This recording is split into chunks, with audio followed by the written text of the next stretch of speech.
আসসালামু আলাইকুম প্রিয় দর্শক, আশা করছি সবাই ভালো আছেন এবং সুস্থ আছেন। আজকের এই ভিডিওটি হচ্ছে স্পেশালি আমাদের প্রেগনেন্ট মায়েদের জন্য, যারা খুব তাড়াতাড়ি মা হতে চলেছেন।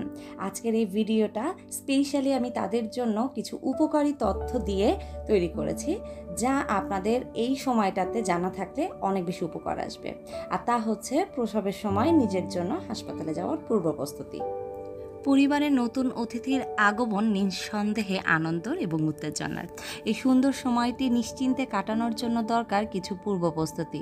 আর এই পূর্ব প্রস্তুতির একটি গুরুত্বপূর্ণ অংশ হলো ডেলিভারির আগের প্রস্তুতি। সন্তান প্রসবের জন্য আপনাকে কিছুদিন তো হাসপাতালে থাকতেই হবে, তাই হাসপাতালে যাওয়ার পূর্ব প্রস্তুতি কিছুটা হলেও নেওয়া উচিত। তা না হলে দেখা যাবে আপনার পরিবারের সদস্যদেরকে বারবার হাসপাতাল আর বাসায় দৌড়াদৌড়ি করতে হচ্ছে।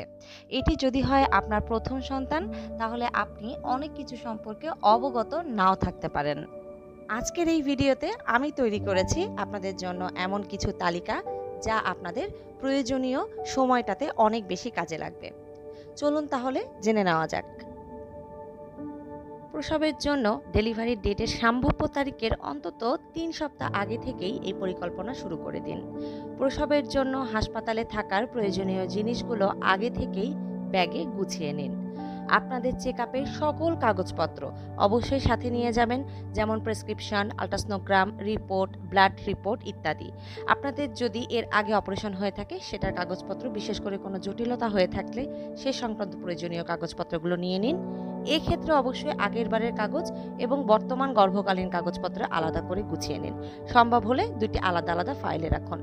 আর যদি আপনার অন্য কোনো রোগ থাকে, যেমন ডায়াবেটিস, উচ্চ রক্তচাপ, থাইরয়েডের সমস্যা, থ্যালাসেমিয়া কিংবা দীর্ঘমেয়াদী কোনো রোগ, তাহলে অবশ্যই 7 থেকে 8 দিনের ওষুধ আপনি প্ল্যান করে নেবেন।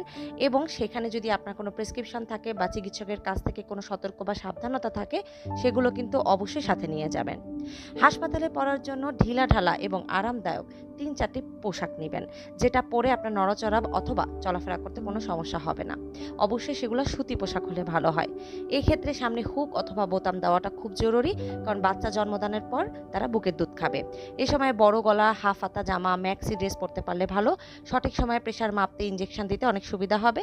শীতকাল হলে অবশ্যই আপনি সাথে গরম জামা রাখতে কিন্তু ভুলবেন না।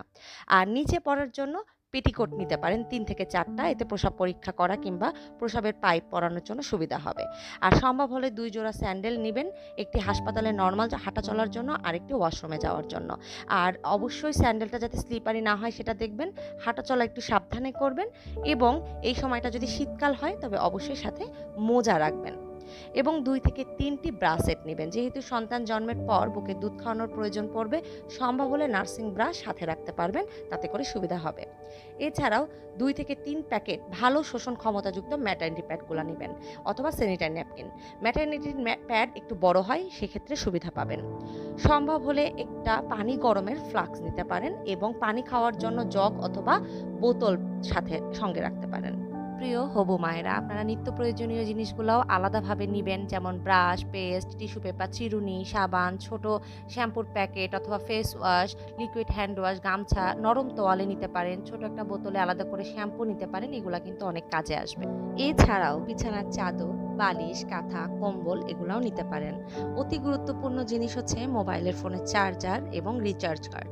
চার্জারটি ঠিক মতন কাজ করছে কিনা তা দেখে নিন এবং ব্যাগে যথাস্থানে রাখুন, যাতে খুব সহজেই সেটা খুঁজে পান। বেশি করে টাকা রিচার্জ করে নিন, দরকার হলে কয়েকটি রিচার্জ কার্ড ব্যাগে রাখুন। যেহেতু গরম, তাই সাথে ছোট আকারে চার্জার দেওয়া অথবা ব্যাটারি চালিত ফ্যান কিনে রাখতে পারেন। মোবাইল ফোনের চার্জার সম্ভব হলে একটা মাল্টি সকেট অ্যাডাপ্টার বা পাওয়ার ব্যাংকও নিয়ে নিতে পারেন। এবং গুরুত্বপূর্ণ আরও একটি বিষয় হচ্ছে অতিরিক্ত অর্থ। হাসপাতালে বিভিন্ন কারণে অতিরিক্ত টাকা পয়সা লাগতে পারে। আগে থেকে যদি টাকা জমিয়ে ডেলিভারির সময় সেই টাকাটা সঙ্গে নিয়ে যাবেন। শুধু ডেলিভারি বলে কথা নয়, যে কোনো প্রয়োজনীয় মুহূর্তে অতিরিক্ত কিছু টাকা সঙ্গে রাখুন। যদি নিজের কাছে রাখার মতন পরিস্থিতি না থাকে, আপনি বিশ্বস্ত কারো কাছে দিয়ে রাখতে পারেন, যাতে আপনি চাওয়া মাত্রই পেয়ে যান। সাথে কিছু খাবার অথবা নাস্তা রাখুন, আপেল, সিদ্ধ ডিম, গাজর, পর্যাপ্ত পরিমাণে পানি রাখুন। আর খাবারের প্লেট, চামচ, গ্লাস নিয়ে যেতে পারেন। সাথে যদি চান ডিশ ওয়াশিং লিকুইড রাখতে পারেন। সম্ভব হলে ঝামেলা এড়াতে আপনি ওয়ান টাইম ব্যবহার করুন। প্রিয় হবু মায়েরা, আমি আশা করছি আমার এই ভিডিওটি আপনাদের অনেক উপকারে আসবে। আমি চেষ্টা করেছি যে এখানে ছোট করে একটি তালিকা তৈরি করে দিতে। মাতৃকালীন সময় যেহেতু অনেক আবেগপ্রবণ, অসুস্থতা, উত্তেজনার মধ্যে দিয়ে কাটে। আর তাই অনেক সময় আমরা কি নিয়ে যাব আমাদের সাথে, কি নিলে ভালো হয়, কি নিবেন, কি নিবেন না, এগুলা জানা থাকলে কিন্তু অনেকটা স্বস্তির বিষয় হয় এবং অনেক বড় একটা কাজ হয়ে যায়। আর যেকোনো কাজের পূর্ব প্রস্তুতিই কাজটি সুষ্ঠুভাবে সম্পন্ন করতে সাহায্য করে। ডেলিভারির জন্য যেহেতু আপনার অনেক ধরনের টেনশন কাজ করে, তাই আগে থেকে যদি ব্যাগটা প্রস্তুত করে রাখতে পারেন তাহলে আপনি থাকবেন অনেক রিল্যাক্সে। আপনাদের কোনো প্রশ্ন থাকলে কমেন্টে করবেন। ভালো থাকবেন, সুস্থ থাকবেন।